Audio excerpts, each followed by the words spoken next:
les Russes exigent encore des choses, que la seule réaction de Vladimir Poutine qu'on ait eu finalement, c'est Vladimir Poutine en treillis dans une base militaire de la région de Koursk, et que clairement, il n'y a pas la moindre volonté de concession de la part du Kremlin. La ligne dure, les gens autour de Vladimir Poutine ont passé leur journée hier à expliquer que si on donnait 30 jours de paix à l'Ukraine, en fait, elle allait se réarmer, parce qu'ils sont tous convaincus maintenant en Russie, depuis avant-hier, qu'en fait, il y avait un piège, que Donald Trump n'est pas tant que ça sur la ligne du Kremlin, et qu'il le craignait depuis longtemps. Et le jour est arrivé, les États-Unis vont retourner leur veste et en fait vont utiliser 30 jours de paix pour renforcer l'armée ukrainienne, qui ensuite pourra réattaquer la Russie. Donc il y a une grosse méfiance qui s'est réinstallée aujourd'hui en Russie, et c'est déjà ça certainement que les émissaires américains vont devoir combattre. Ils vont devoir rassurer les Russes dans un premier temps. Ils ont quel moyen de pression, les Américains?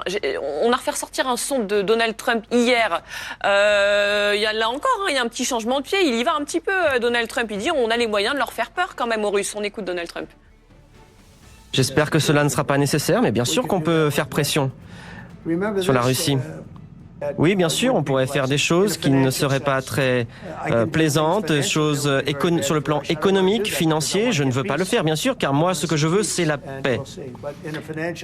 Mais dans un sens économique, bien sûr qu'on pourrait faire des choses qui seraient dévastatrices pour la Russie. Mais je ne veux pas aller sur ce chemin-là. Nous voulons la paix et on est proche de quelque chose. Peut-être une forme de pression financière, c'est crédible ça avec Vladimir Poutine Alors c'est crédible de la part de Trump, parce que ça fait partie des leviers qu'il comprend le mieux. Après, vous avez compris que dans ce vocabulaire décousu, on y distinguait une ambiguïté stratégique. Vous êtes gentil, décousu. Oui, mais ça reste quand même de l'ambiguïté stratégique. C'est-à-dire, oui, on est capable de faire quelque chose sur le plan économique, financier. C'est pas la première fois. Hein. Il avait parlé de sanctions possibles contre la Russie après la campagne de bombardement contre l'Ukraine il y a quelques jours, et il s'était montré assez dur là-dessus.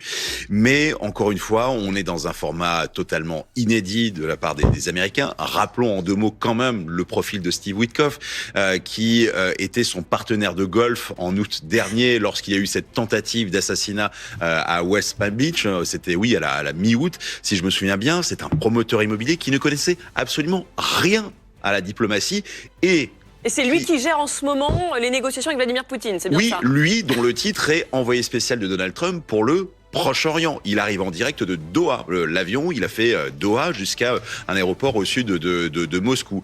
Mais il se trouve qu'il a été tamponné diplomate par Donald Trump, parce que c'est vrai, il a réussi à mettre la dernière main à l'accord entre Israël et le Hamas, qui n'est pas encore fini. Là, on est en cours de négociation pour la seconde phase.